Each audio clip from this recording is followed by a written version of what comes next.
কলকাতা থেকে 850 kilometre cover করে আমরা কিন্তু পৌঁছে গেছি 0 পয়েন্টে।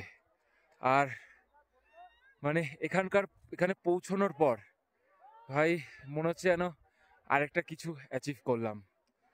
আর রাস্তায় আসার পথে আবার কথা বলতে হয়তো একটু প্রবলেম হচ্ছে, কারণ অক্সিজেন লেভেল একদম কম, প্লিজ কিছু মাইন্ড করো না।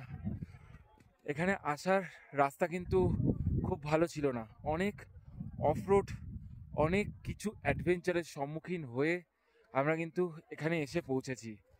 আর এখন 0 পয়েন্টের ভিউ, রিসেন্টলি 0 পয়েন্টে কিন্তু সিজন পড়ে গেছে আর চারিদিকে কিন্তু বরফে ঢেকে রয়েছে, সেই ভিউটা এখন তোমাদেরকে দেখাবো। Just second. এই যে এই হচ্ছে এই মুহূর্তে 0 পয়েন্টের ভিউ। এই দেখো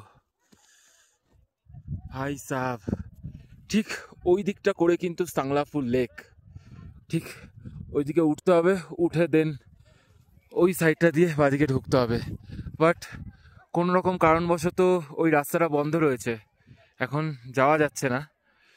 আর কি করা যাবে, ঠিক ওই পাহাড়টার উল্টো দিকেই কিন্তু গুরুদংমার।